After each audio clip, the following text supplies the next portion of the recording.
Welcome to GD concept. GD concept में आपका स्वागत है। आज हम करने वाले हैं वन वर्ड के कुछ सेगमेंट। मैंने आपको बीच में एक दिया था, उस सेगमेंट को आगे बढ़ाते हुए नेक्स्ट सेगमेंट आपके लिए लेकर आया हूं मैं, वन वर्ड का लेक्चर 2। इससे पहले मैं लेक्चर 1 बना चुका हूं, अगर आपने नहीं देखा तो उसको जाके देख लीजिए।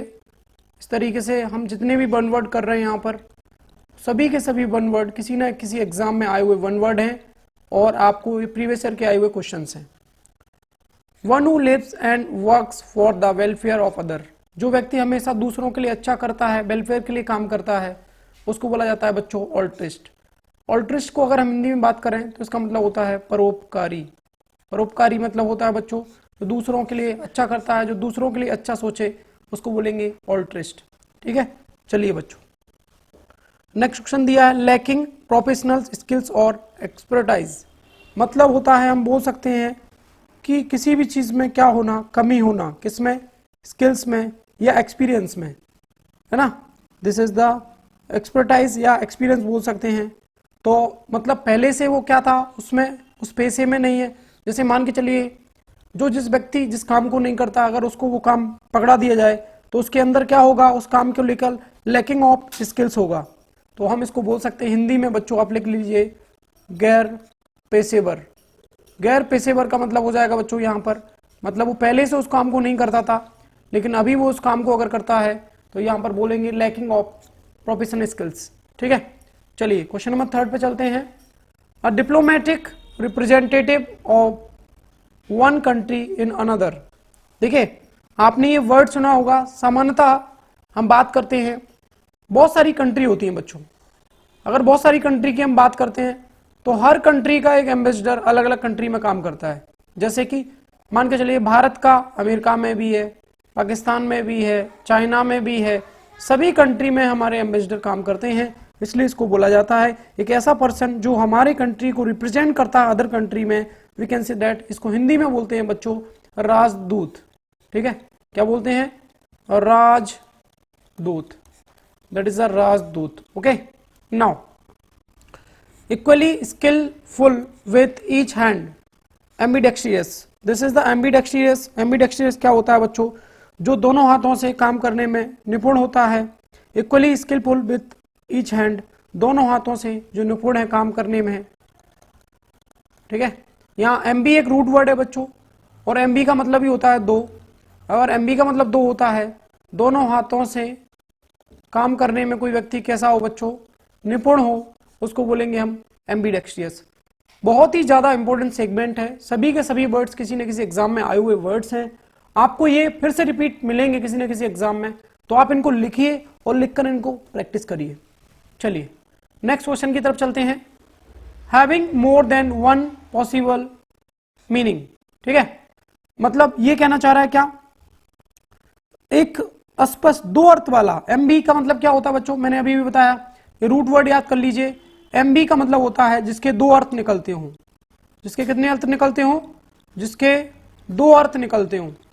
जब कभी भी आपको MB वर्ड मिल जाए तो MB का मतलब समझ लेना बच्चों, MB का मतलब क्या होता है, दो। जब MB का मतलब दो होता है तो एम्बिगुअस क्या हो जाएगा, having more than one possible meaning.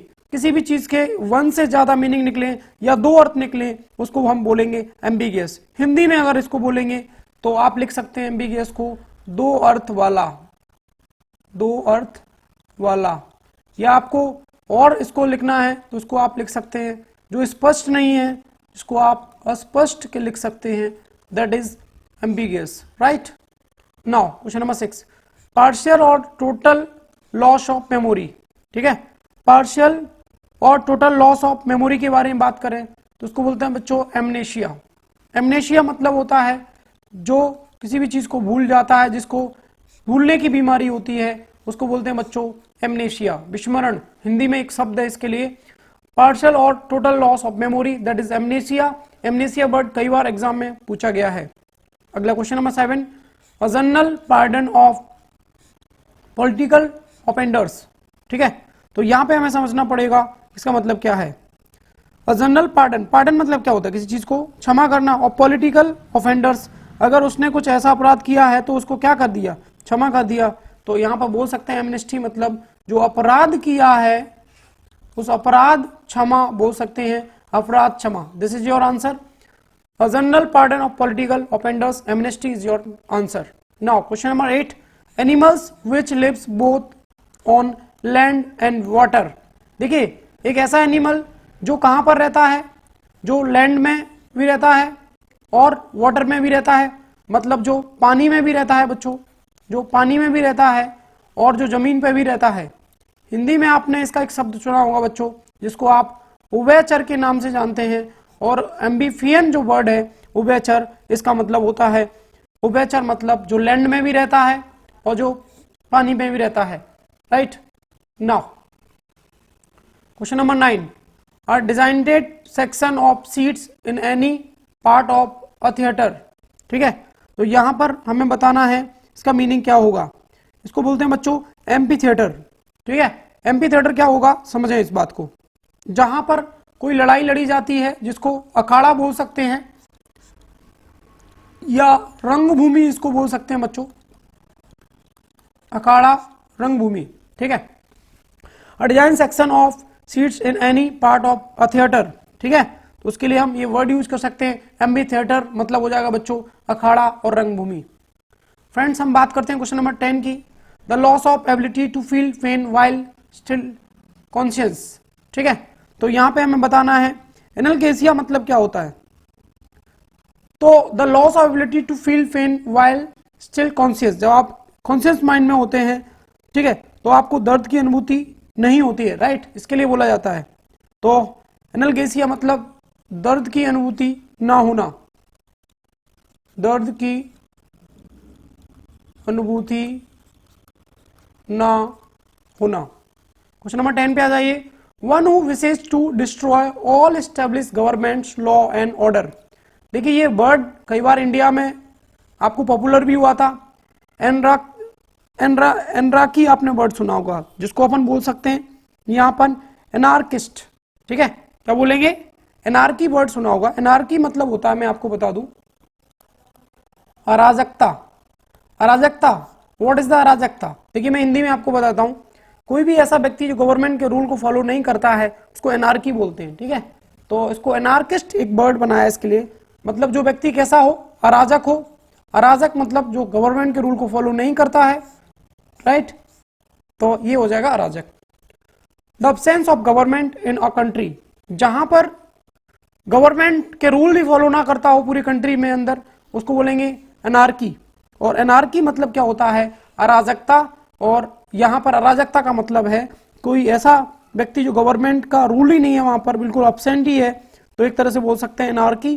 ठीक है, तो ये बहुत ही ज्यादा इंपॉर्टेंट वर्ड है, 11 और 12 कई बार एग्जाम में पूछे गए वर्ड्स हैं। Short amusing story about some real person और इवेंट।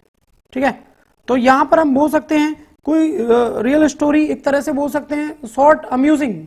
अम्यूजिंग मतलब जिसको बोल सकते हैं आनंददायक, story about some real person और इवेंट, उसको बोलेंगे एनेक्डोट। देखिए, यहां पर एनेक्डोट का मतलब होता है कोई भी जो किस्सा सुनाया जाता है उसको बोला जाता है एनेक्डोट। इससे पहले कभी आपने बैठे होंगे किसी आपके सीनियर के साथ, तो वहां पर एनेक्डोट आपको बताया जाता है, कोई किस्सा बताया जाता है। Question number 14, yearly return of the date of an event. ठीक है, तो ये तो एनिवर्सरी होता है बच्चों, जो साल में एक बार आता है, जो साल में आपका एक बार रिपीट होकर आता है। राइट, जैसे किसी की शादी थी, उसी डेट पर फिर रिटर्न करके आ जाता है, उसको बोलते हैं एनिवर्सरी। आपने देखा होगा लोग फेसबुक पर या डिफरेंट टाइप के प्लेटफॉर्म पर किसी को शादी की सालगिरह की मुबारक देते हैं, तो उसको बोलते हैं anniversary. That which happens once in a year, जो साल में एक बार होता है। जैसे एनुअल जो वर्ड यूज किया जाता है बच्चों, खासकर आपने स्कूल के बच्चों को या कॉलेज के बच्चों को देखा होगा, उनके कॉलेज में या स्कूल में एक एनुअल फंक्शन होता है। एनुअल फंक्शन का मतलब होता है जो साल में एक इवेंट ऑर्गेनाइज करवाते हैं, उसको हम बोलते हैं इसलिए एनुअल। एक वर्ड इसके लिए यूज किया जाता है जिसको हम बोल सकते हैं सालाना। राइट, क्वेश्चन नंबर 16, डेविएशन और डिपार्चर फ्रॉम कॉमन रूल और स्टैंडर्ड और व्हाट इन नॉर्मल। एन यहां पर बहुत बोल सकते हैं एनोमली। ठीक है, एनोमली मतलब होता है जो साधारण नहीं है, जिसको हम बोल सकते हैं असाधारण। ठीक है, जो साधारण नहीं है उसके लिए वर्ड यूज करेंगे। क्वेश्चन नंबर 17, अ बुक और work of art whose author is not known.